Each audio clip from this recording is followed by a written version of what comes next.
Hello everyone समस्तଙ୍କୁ unique learners YouTube ଚ୍ୟାନେଲକୁ ସ୍ୱାଗତ ଜଣାଉଛି।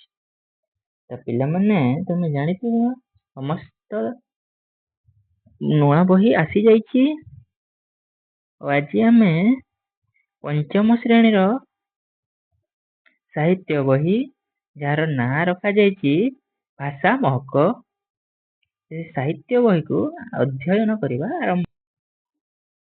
ପିଲାମାନେ ତମ ପଞ୍ଚମ ଶ୍ରେଣୀର ପ୍ରଥମ ଅଧ୍ୟାୟଟି ହେଲା ଦେଖିପାରୁଥିବ ଗଛ କାହାଣୀ। କଣ ଗଛ କାହାଣୀ? ଏହି ଅଧ୍ୟାୟରେ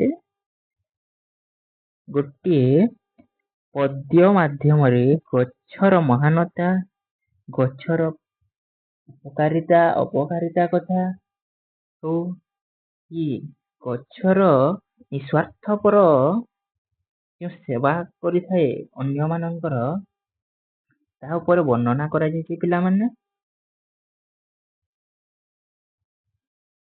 ତାହା ଆମେ ଏଠାରେ ପଢିବା। ଦେଖ, ଗଛ କାହାଣୀକୁ ଲେଖିଛନ୍ତି ଲେଖକ ଡକ୍ଟର ରାମଚନ୍ଦ୍ର ନାୟକ। କିଏ ଲେଖିଛନ୍ତି ରେ ପିଲାମାନେ? ଗଛ କାହାଣୀ ଡକ୍ଟର ରାମଚନ୍ଦ୍ର ନାୟକ। ତ ପ୍ରଥମେ ଆମେ ତାକୁ ବହୁତ ସରଳ ଭାବରେ ବୁଝିବାକୁ ଚେଷ୍ଟା କରିବା। ଲେଖା ହେଇଛି କଣ କି ଦେଖ, ନରମ ଗଲାରେ ଗଛଟି କହଇ ଶୁଣରେ ଭଉଣୀ ଭାଇ, ଫଳ ଖାଇବାକୁ ବୋଲାଇଛ ମନ ଆପତ୍ତି ମୋର ନାହିଁ। ଏଠାରେ ଗଛ କଣ କହିଛି ପିଲାମାନେ? ନରମ ଗଲାରେ। ନରମ ଗଲାରେ ବୋଲେ କଣ? ସେ କଅଁଳ ଶବ୍ଦରେ କହିଛି। କଣ କହିଛି? ଶୁଣରେ ଭଉଣୀ ଭାଇ, ମୋ ଭଉଣୀ ଭାଇ ମାନେ ଶୁଣ, ମୋ ଭଉଣୀ ଭାଇ ମାନେ ଶୁଣରେ, ଶୁଣ, ଫଳ ଖାଇବାକୁ ବୋଲାଇଛ ମନ, ମୋ ଫଳଟା ଯେଉଁ ଖାଇବାକୁ ତୁମର ମନଟା କରିଛ, ଆପତ୍ତି ମୋହର ନାହିଁ, ସେଥିରେ ମୋର କୌଣସି ଆପତ୍ତି ନାହିଁ, ମୋର ଅଭିଯୋଗ ନାହିଁ ବୋଲି କହିଛି। ତାପରେ କଣ କହିଛି? ଟାଣି ନେଉ ଗଛ ଡାଲକୁ ମୋହର, ଶୋଚନା ନ କରି ପିଲେ, ଜାଣିପାରିବନି ପରାଣ ମୋହର, ଦୁଃଖରେ କିପରି ଦେଲେ। ସେ କହିଛି ଯେ ଫଳ ଖାଇବା ପାଇଁ ତୁମେ ମୋର ଡାଲକୁ ଟାଣି ନଉଛ, ସେଥିରେ ମୋର ଟିକେ ବି କୌଣସି ଖରାପ ଭାବନା ନାହିଁ। ସୂଚନା ମଧ୍ୟ କିଛି ଭାବନା, ଏପରି ଖରାପ ଭାବନା ନାହିଁ କି ତୁମେ ମାନେ ମୋ ଡାଲକୁ ଟାଣି ନଉଛ। କିନ୍ତୁ ଯେଉଁ ଡାଲ ମାନଙ୍କୁ ତୁମେ ଟାଣି ନଉଛ, ସେ ଡାଲ ମାନଙ୍କୁ ଟାଣିବା ଦ୍ୱାରା ମୋ ପ୍ରାଣରେ କେତେ ଦୁଃଖ ହୋଇଥାଏ ସେଟା ତୁମେ ଜାଣିପାରିବନି ବୋଲି କହିଛି। ଦେଖ ପିଲାମାନେ, ଯେତେବେଳେ ତୁମେ ଆମ୍ବ ଖାଇବାକୁ ଯାଅ, ଏବେ ଖରା ମାସ ଆରମ୍ଭ ହେବ, ଆମ୍ବ ଖାଇବ, ଯାଇକି ତମେ କିପରି କର? ଆମ୍ବ ତୋଡ଼। ସେତେବେଳେ ଆମ୍ବ ଗଛକୁ ଟେକା ଫୋପାଡ଼। ଟେକାଟା ଯାଇ ଆମ୍ବ ଗଛରେ ବାଜି ଗଛକୁ ସେ ପୀଡ଼ାଟା ତୁମେ ଜାଣିପାରୁନ। ତାପରେ ଆଗକୁ ଦେଇଛି ଦେଖ ପିଲାମାନେ, କ୍ଷୀର ନୁହେଁ ତ ଲୋତକ ଦାରାରେ ନୟନରୁ ଝରଇ ମୋର, ପରାଣ ବେଦନା ଦେଉଛି ବଖାଣି ବାରକେ ଶ୍ରବଣ କର। ଯେତେବେଳେ ଦେଖ ପିଲାମାନେ ଗଛ କଟା ଯାଏ କି ପତ୍ର ତୋଡ଼ା ଯାଏ ଗୋଟେ ରସ ବାହାରିଥାଏ, ଦେଖିଥିବ। ତ ସେହି ରସକୁ କଣ କହିଛି ପିଲାମାନେ? ତାହା କ୍ଷୀର ନୁହେଁ, ଲୋତକର ଧାରା ଅଟେ ମୋର। ଲୋତକ ବୋଲେ ଅଶ୍ରୁ, ଆଖିରୁ ଯୋଉ ଅଶ୍ରୁ, ତମେ ଯେତେବେଳେ କାନ୍ଦିଥାଅ ଯେପରି ଅଶ୍ରୁ ବାହାରିଥାଏ, ସେପରି ଗଛ ମଧ୍ୟ ଦୁଃଖ ହେଲେ ତାର ଅଶ୍ରୁ ବାହାରିଥାଏ ଆଉ ତାର ଜୀବନକୁ ବହୁତ ଦୁଃଖ ପହଞ୍ଚିଥାଏ। ବେଦନା ବୋଲେ ଦୁଃଖ ପହଞ୍ଚିବା, ସେ ତାହା ବର୍ଣ୍ଣନା କରି କହୁଛି। ତାକୁ ତୁମେ ଧ୍ୟାନ ଦେଇ ଥରେ ଶୁଣ ବୋଲି ସେ କହିଛି। ତାପରେ ଅଛି ଦେଖ, ଜନ୍ମ କାଲରୁ କେତେ ଦୁଃଖ ସହି ନ ମାନି ବରଷା ଝଡ଼ି, ଖରା କାକରରେ ଡାଲ ପତରକୁ ରଖିଛି ଯତନେ ଭିଡ଼ି। ସେ ତା ଜନ୍ମ କାଲରୁ କେତେ ଦୁଃଖ ସହିଅଛି, ନ ମାନି ବରଷା ଝଡ଼ି। ଦେଖ, ବର୍ଷା ପବନ ଯେତେବେଳେ ଆସିଥାଏ, ସେତେବେଳେ ଗଛ ସେହି ସ୍ଥାନରେ ଛିଡ଼ା ହୋଇ ରହିଥାଏ। ତାକୁ ଯେତେ ଦୁଃଖ କଷ୍ଟ ହେଲେ ମଧ୍ୟ, ଯେତେ ଖରା ହଉ କି ଶୀତ ହଉ, ତା ଡାଲ ପତ୍ର ସେମିତି ହିଁ ରହିଥାଏ। ସେ କହିଛି କି ଯେତେ ଦୁଃଖ କଷ୍ଟ ଆସିଲେ ମଧ୍ୟ ମୁଁ ଛିଡ଼ା ହୋଇ ରହିଥାଏ, କାହିଁ କୌଣସି ସ୍ଥାନକୁ ମୁଁ ଯାଏ ନାହିଁ ବୋଲି ସେ କହିଛି। ତାପରେ ଦେଇଛି ଦେଖ ପିଲାମାନେ, ଆଜି ସିନା ତୁମେ ଈର୍ଷା କରୁଛ ଦେଖି ଫଲ ମାଲ ମାଲ, ଜାଣିପାରିବନି ଏ ରୂପ ମୋହର କେତେ ସାଧନାର ଫଳ। ତାପରେ କହିଛି ତମେ ଯେଉଁ ଫଳ ଦେଖି ଆଜି ଈର୍ଷା କରୁଛ ବା ତମ ମନରେ ଅହଙ୍କାର ଆସୁଛି ସେ ଫଳ ଦେଖି, ସେ ଫଳ କେତେ ତପସ୍ୟାର ଫଳ ଅଟେ ତମେ ତାହା ଜାଣିପାରିବ ନାହିଁ। ଦେଖ ପିଲାମାନେ, ଗୋଟିଏ ଫଳ ସୃଷ୍ଟି ହେବାଟା ସହଜ କଥା ନୁହେଁ।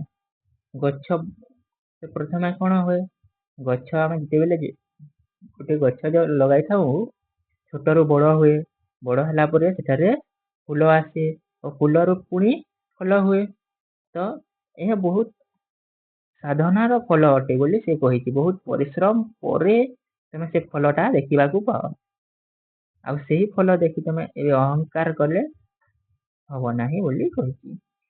ସାନରୁ ହୋଇଲି ବଡ଼ ପର୍ଯ୍ୟନ୍ତ କରମ ପଥର ଧାରେ, କରମକୁ ମୂଳ ମନ୍ତର କରିଣ ପର ଉପକରେ।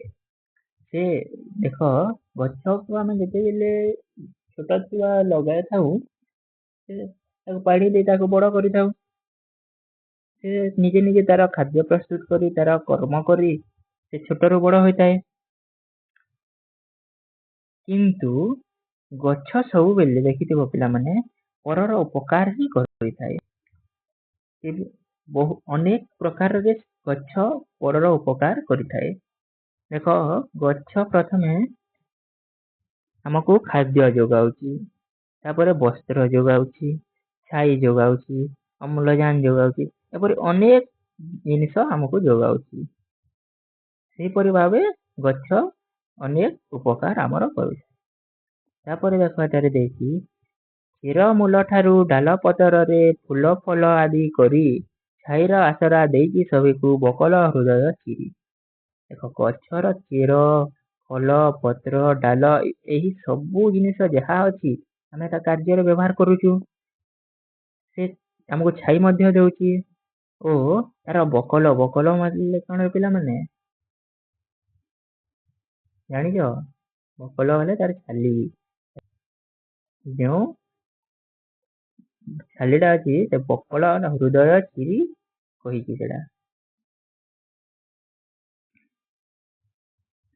ତାକୁ ବକଳରୁ କଣ ତିଆରି ହୁଏ? ବସ୍ତ୍ର ତିଆରି କରନ୍ତି, ଜାଣିଥିବ। ତାପରେ ଅଛି ଅନ୍ତର ଫେଡ଼ିଣ କହୁଛି ତୁମକୁ, କରିନ ଆକୁଲ ମତେ, ତୁମରି ସେବାରେ ରହିଛି ନୀତି ମୁଁ, ଖାଅରେ ଖାଇବ ଯେତେ। ସେ ତାପରେ କହୁଛି ମୋ ହୃଦୟ ଭିତରୁ ମୁଁ ତମକୁ ଆଦର କରୁଛି, ସ୍ନେହ କରୁଛି, ତୁମର ସେବାର ଲାଗି ମୁଇଁ ସବୁଦିନ ଏଠାରେ ରହିଛି, ତମେ ଯେତେ ଫଳ ଖାଇବ ଖାଅ ବୋଲି ସେ କହିଛି। ମୋ ଫଳ ଖାଇକି ମୋହରି ଆଗରେ ଶପଥ କରରେ ରହି, ଏ ସାରା ଜୀବନ କରମ ପଥରେ ହେଲାନ କରିବ କେହି। ଯେହେତୁ ତୁମେ ମୋ ଫଳ ଖାଉଛ, ଆଉ ମତେ ଶପଥ କର କି ସାରା ଜୀବନରେ ମୋ ପରି ନିଜ କର୍ମ କରିବାରେ କେହି ହେଲା କରିବ ନାହିଁ। ଏଠାରେ ଗଛ ଆମକୁ କଣ ଶିକ୍ଷା ଦେବାକୁ ଚେଷ୍ଟା କରିଛି ପିଲାମାନେ? ନିଜ କର୍ମକୁ କେବେ ଭୁଲିବା ନାହିଁ। ନିଜ କର୍ମ ହିଁ ପ୍ରଥମ। ସମସ୍ତେ ନିଜ କର୍ମ ପରିଚାଳନା କରିବାକୁ ଚେଷ୍ଟା କରିବା। ବୁଝିହେଲା ପିଲାମାନେ? ଜଗତ ହିତରେ ଗଛ ଲଗାଇବ ସବୁ ଜୀବ ଭରି, ଧରଣୀ ହସିଲେ ଆମ ପରିବେଶ ହେବ ନାହିଁ ହତ ସିରି। ତାପରେ ଗଛ ଆଉ ଗୋଟେ କଥା କହିଛି ଆମକୁ, ଜଗତ ହିତରେ, ଆମ ଜଗତର ହିତ ପାଇଁ ସମସ୍ତେ ଗଛ ଲଗାଇବ, ଯାହାଦ୍ୱାରା ସବୁ ପରିବେଶ ସୁରକ୍ଷିତ ରହିବ ବୋଲି କହିଛି। ସବୁଜିମା ଜୀବ ଭରି, ସବୁଆଡେ ଗଛ ଯଦି ଲଗେଇବା ସବୁଆଡେ ସବୁଜ ସୁନ୍ଦର ଦେଖାଯିବ।